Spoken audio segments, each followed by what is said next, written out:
സ്വന്തം ഇക്കാടെ official movie trailer വന്നിട്ടുണ്ട്. ബോക്ക. ആ ഒരു എന്താ പറയുക, പടത്തിൻ്റെ ട്രെയിലർ കണ്ട് ഗൈസ് ഒരു രക്ഷയില്ല ബോക്ക.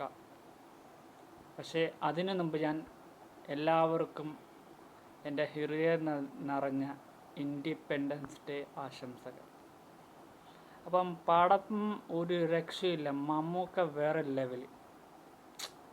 ഇപ്പം കണ്ടതേ ഉള്ളത്. എന്താണ് ആ ഭീഷ്മപർവ്വതത്തിൻ്റെ ചെറിയൊരു സാധനം വരുന്നുണ്ടെന്നേ ഉള്ളൂ. പക്ഷെ മമ്മൂക്ക പൊളി. ഭീഷ്മപർവ്വതത്തിൻ്റെ ആ ചെറിയൊരു സീക്വൻസ് കഴിഞ്ഞാൽ പിന്നെ അതിൻ്റെ ആ പാർട്ടേ അവിടെ കാണിക്കുന്നില്ല. അടിപൊളി. എനിക്ക് ഭയങ്കരമായിട്ട് ഇഷ്ടപ്പെട്ടു. മമ്മൂട്ടി ഫാൻസുകാർക്ക്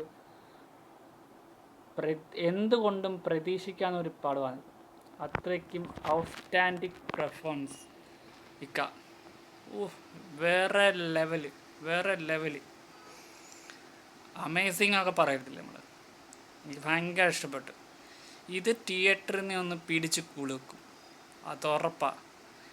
പിന്നെ എനിക്ക് ഏറ്റവും കൂടുതൽ ഹാപ്പിയെന്ന് വെച്ചാൽ മമ്മൂക്ക പഴയ ഒരു ലെവലിലോട്ട് ആയി വന്നുകൊണ്ടിരിക്കുന്നു. I am big happy. ഞാൻ മമ്മൂട്ടി ഫാനാണെങ്കിൽ ഒരു സമയത്ത് മമ്മൂട്ടി ഫാനല്ലായിരുന്നു, പക്ഷേ ഇപ്പം ഞാൻ മമ്മൂട്ടി ഫാനാണ്. കാരണം പുള്ളി എടുക്കുന്ന ക്യാരക്ടർ, ആ ലുക്ക് ബേസ്, അതൊന്നും വേറെ തന്നെ മക്കളേ. അത് എന്താ പറയുക, എനിക്ക് പറയാൻ വാക്കുകളില്ല. ഓരോ ഫസ്റ്റ് ട്രയലിനകത്ത് ഫസ്റ്റ് സീൻ കണ്ടപ്പോഴേ എനിക്ക് വേറെ ലെവൽ ഫീൽ അടിച്ചു.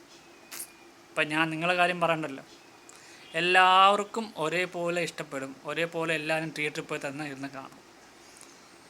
ഇക്ക ഇങ്ങനെയൊക്കെ അഭിനയിക്കുമോ? ഇത്രയും വയസ്സിൽ നമ്മൾ മമ്മൂക്ക ഇങ്ങനെയൊക്കെ അഭിനയിക്കുമോ?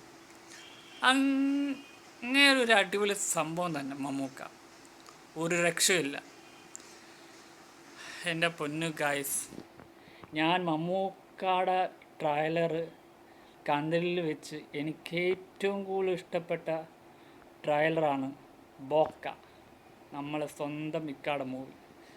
ഐ ആം വെരി വെയിറ്റിംഗ്, കട്ട വെയിറ്റിംഗ്. കാരണം ഇത്രയും ഒരു തിരിച്ചു വരവ് മമ്മൂക്കാക്ക് പറ്റുമെങ്കിൽ ഇനിയും പല കാര്യങ്ങളും നമ്മൾ മമ്മൂക്കാക്ക് പറ്റും.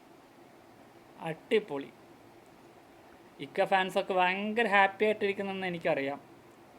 എല്ലാവരും അടിപൊളി ആയിട്ട് ത്രിമിർത്ത് ആടാൻ റെഡിയായിരുന്നു. നമ്മളൊക്കെ തിരിച്ചു വന്നിരിക്കുന്നു. അതാണ് എനിക്ക് ഒറ്റ ബ്ലോഗിൽ എനിക്ക് പറയാനുള്ളത്. പിന്നെ ടീസറിനകത്ത് ഇതാണെന്നാണ് എനിക്ക് പറയാനുള്ളത്. ടീസറായാലും ട്രെയിലറായാലും ഇക്ക പൊളിയാട്ടോ. ഒരു രക്ഷ. അന്യായ പെർഫോമൻസാണ് നമ്മളൊക്കെ കാഴ്ചവെച്ചിരിക്കുന്നത്. ഇത്രയും ഇക്ക അടിപൊളിയല്ലേ. ഞാൻ ശരിക്കും പറഞ്ഞാൽ മമ്മൂക്കായ നേരത്തെ കണ്ടിട്ടുണ്ട്. മാസ്റ്റർ പീസിൻ്റെ ഷൂട്ടിംഗ് ലൊക്കേഷനിൽ ഞാൻ മമ്മൂക്കയെ നേരിട്ട് കണ്ടിട്ടുണ്ട്. നല്ലൊരു സ്വഭാവത്തിൻ്റെ ഉടമയാണ്. അതല്ലല്ലോ നമ്മളിവിടുത്തെ വിഷയം. ഇപ്പോൾ ബോക്ക എന്ന് പറയുന്ന ട്രെയിലർ വണ്ടർഫുൾ അടിപൊളി മൂവിയായിരിക്കും. എൻ്റെ ലൈഫിൽ ഈ ഒരു വർഷത്തിൽ നല്ലൊരു ട്രെയിലർ കാണുന്ന ഇപ്പം I am happy, I am proud. മമ്മൂക്കയ്ക്ക് ഒരു ബിഗ് സല്യൂട്ട്. കാരണം എന്താ പറയുക, ഫിലിം ഇൻഡസ്ട്രിയെ തകർത്ത് വാരാൻ മമ്മൂക്ക വരുന്നു. അപ്പം എല്ലാ മമ്മൂട്ടി ഫാൻസാരും പ്രതീക്ഷ കൊടുത്തോളൂ. അടിപൊളി മൂവി,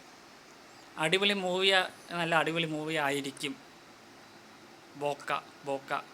ആ പേരിനകത്ത് വേറൊരു പഞ്ച്. ടെർബോയ്ക്ക് ശേഷം വരുന്ന മമ്മൂക്കയുടെ അടുത്ത hit movie. I am waiting family. അപ്പം ആർക്കെങ്കിലും മമ്മൂക്കായ ഈ ഒരു ട്രെയിലർ കണ്ടിട്ട് എന്തെങ്കിലും അഭിപ്രായം ഉണ്ടെങ്കിൽ കമൻറ്റ് ചെയ്യൂ. ഓക്കെ, ഞാൻ എന്തായാലും ഭയങ്കര ഹാപ്പിയാണ്. കാരണം ഇത്രയും നാൾക്ക് ശേഷം നല്ലൊരു ഫിലിം വരുന്നെന്ന് അറിയുമ്പോഴും കേൾക്കുമ്പോഴും മനസ്സിലും വല്ലാത്തൊരു കുളിർമ. അത് നമ്മൾ സ്വന്തം മമ്മൂക്ക. അപ്പം എന്താ പറയുക, എനിക്ക് ഇത്രയും പറയാനുള്ളൂ. എല്ലാവരും പോയി തിയേറ്ററിൽ പോയി തന്നെ പടം കാണണം. എൻ്റെ ഒരു അഭിപ്രായം പറയുകയാണെങ്കിൽ തിയേറ്ററിൽ പോയി തന്നെ കാണണം. ഒരു ഇംഗ്ലീഷ് മൂവി എങ്ങനെയാണ് എടുക്കുന്നത് അതേപോലെയാണ് ഇത് എടുത്ത് വെച്ചിരിക്കുന്നത്. ഓരോ സീൻസും കട്ടിങ് ഒന്നുമില്ല, ഒറ്റ ഷോട്ട് മാത്രമേ ഉള്ളൂ.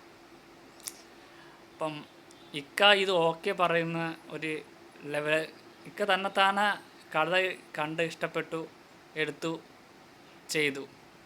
ഒറ്റ വാക്കിൽ എനിക്കിതേ പറയാൻ പറ്റുന്നുള്ളൂ. നമുക്ക് പറഞ്ഞ് വേറൊരു രീതിയിലായിരിക്കും, പക്ഷേ എനിക്ക് ഒറ്റ വാക്ക് ഇതേ പറയാൻ പറ്റും: കണ്ടു, ഇഷ്ടപ്പെട്ടു, ചെയ്തു. അതാണ് നമ്മളെ മമ്മൂക്ക. അന്നും ഇന്നും നമ്മൾ മമ്മൂക്ക സ്റ്റാറാണ്. അപ്പം മറക്കണ്ട, എല്ലാവരും തിയേറ്ററിൽ പോയി തന്നെ കാണാം. നിങ്ങൾക്കൊരു പ്രതീക്ഷയുണ്ട്. ഇപ്പോൾ ലാസ്റ്റ് കൊടുത്തേക്കുന്ന ഒരു സംഭവമുണ്ട്, കമ്മിങ് സൂൺ. അടുത്ത വേറെ ലെവലായിട്ടായിരിക്കും വരാൻ പോകുന്നത്. അപ്പം എല്ലാവരും തിയേറ്ററിൽ പോയി തന്നെ കാണുക. എന്തായാലും അടുത്ത എന്തെങ്കിലും വരാനുണ്ടെങ്കിൽ നമ്മൾ ഹോൾഡ് ഓൺ ചെയ്യാം, വെയിറ്റ് ചെയ്യാം. ഇപ്പം ഞാൻ ഭയങ്കര ഹാപ്പി. ഇപ്പം എന്താ പറയുക, ഇപ്പോൾ ഒരു പ്രാവശ്യം കൂടെ എടുത്ത് കണ്ടേ ഉള്ളൂ. രാവിലെ ഒന്ന് കണ്ടായിരുന്നു. പിന്നെ കുറേ റിവ്യൂ ചെയ്ത ആൾക്കാരുടെ സംഭവങ്ങളൊക്കെ ഞാൻ കണ്ടായിരുന്നു. കിരിയുടെ ആ ഒരു റിവ്യൂ കണ്ടായിരുന്നു. പക്ഷെ എൻ്റെ ഒരു അഭിപ്രായത്തിൽ ഇതാ വേറെ ലെവല് സാധനം. അപ്പം ഇത്രയും പറഞ്ഞുകൊണ്ട് ഞാൻ ഇന്നത്തെ എൻ്റെ ബ്ലോഗ് ഞാൻ ഇവിടെ നിർത്തുന്നു. ഓക്കെ, വൈൻഡപ്പ് ചെയ്യുന്നു. അപ്പം എൻ്റെ ബ്ലോഗ് ഇഷ്ടമാണെങ്കിൽ സബ്സ്ക്രൈബ് ചെയ്യുക, ലൈക്ക് ചെയ്യുക, ഷെയർ ചെയ്യുക. All the best.